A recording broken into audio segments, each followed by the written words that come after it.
Hello, everyone, and welcome to A Mindful Moment. I'm Justin Epstein, author of the top selling book Super You and minister of the Unity Center of New York City. I'd like to share with you today from a book that I read at the age of 12, and I believe it planted seeds for me in my spiritual growth and development. And don't let the title fool you because it's really a very spiritual approach, I believe. And the book is called The Inner Game of Golf by W. Timothy Galway. Now I'm reading for you from the revised edition rather than the one that I read in 1979, though I still have a copy of that one as well.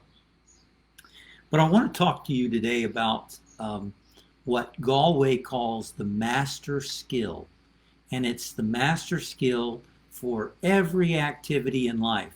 He said that even though he had been a professional tennis instructor and before that a Harvard graduate and an educator, he was being called upon by people in various fields. Like he was teaching in England, and the Olympic people called on him to work with the tennis players, and not the tennis players, but fencing and running and other areas that he had no knowledge of.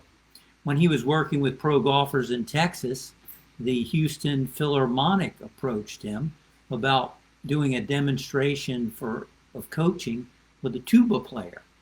And he wondered, why is he so confident, and why are they confident in him to help them in things that he didn't know anything about?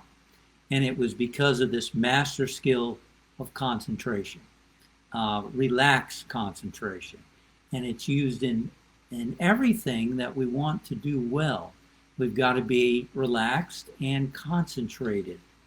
And he says on page 171 in this book, The Inner Game of Golf, says, he says, everyone has experienced the state of relaxed concentration at one time or another during moments of peak performance or experience.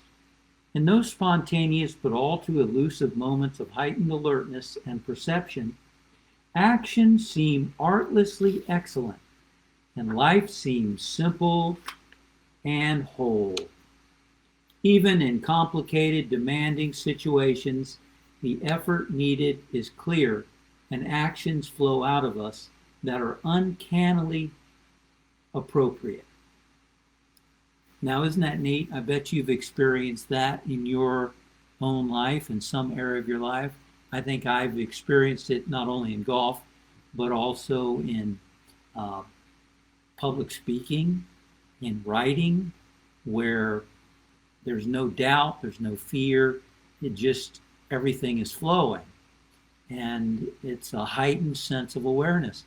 I shared in Super You that sometimes when I'm speaking, it's as if I go into a different awareness. It's like my eyes change, really. I know that probably sounds spooky to some people, but I have a heightened perception and awareness, and the audience comes closer, and I feel a deep sense of calmness and peace. And I wonder if that's just a result of this relaxed concentration. I think it probably is. And he says that, he asks this question on page 172, what is going on in your mind during your best performance, during a peak learning experience, or during a moment of total enjoyment? How does this state compare with your normal frame of mind during average or less than average performances? That's something to think about in our own lives. He says, I made my initial observations about this on the tennis court and found that when playing badly, my students' minds were filled with 1, a lot of self-instruction, 2, self-judgment, and 3, various thoughts and feelings stemming from doubt and fear of failure. Yet, when they were playing at their best, they reported that their minds were relaxed, absorbed, and quiet, free of these tensions. Often they would say that they weren't thinking at all, and that their bodies seem to know without conscious thought how to hit the ball. I think that's kind of cool. And relaxed concentration is something that we can learn, and we can apply it in all areas of life. He goes on to explain that it's simply the capacity to focus totally. It occurs when commitment, abilities, and attention can be channeled in a single direction. It is being truly conscious and free of fear, doubt, and confusion. Isn't that neat? It's the same thing we talk about in the spiritual path. We want to be focused. We want to be free of fear and doubt and all of that. And it reminds me of Paul's statement, have this mind in you that was also in Christ Jesus. In other words, it's tapping in to a potential that's greater than our conscious self, what he calls self-one, our ego. You see, it's on the tennis court, it's the ego, and in golf, and in the office, and in dealing with people, and whoever we're dealing with. It's that self-one that he talks about, that talks of fear, and you should do it this way, and you should do it that way, and why are you doing that, dummy? Why did you do that? You made that mistake. I can't do it. All these self-doubts and criticisms, that's ego, that's self-one. But when we're performing at our best, all that's quiet, or a lot of it's quiet, says Galway.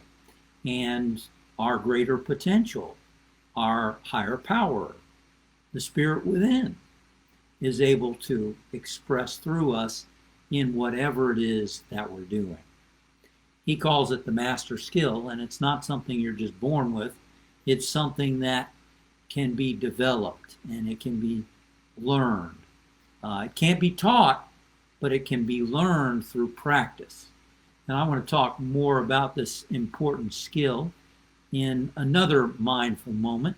So for now, you have something to think about, and to think about your own personal experience of your best performances, your most enjoyable learning experiences, and other areas of your life.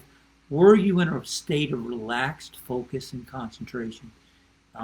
My guess is yes. And when you weren't having your greatest performances and experiences, maybe your mind was wandering, distracted, fearful, doubtful, and so on. So we're going to talk more about this master skill in another mindful moment.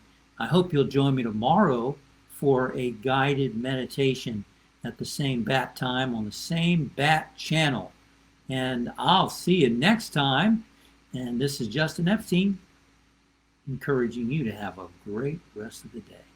Thanks for joining me today. And hello, Joanda. Welcome.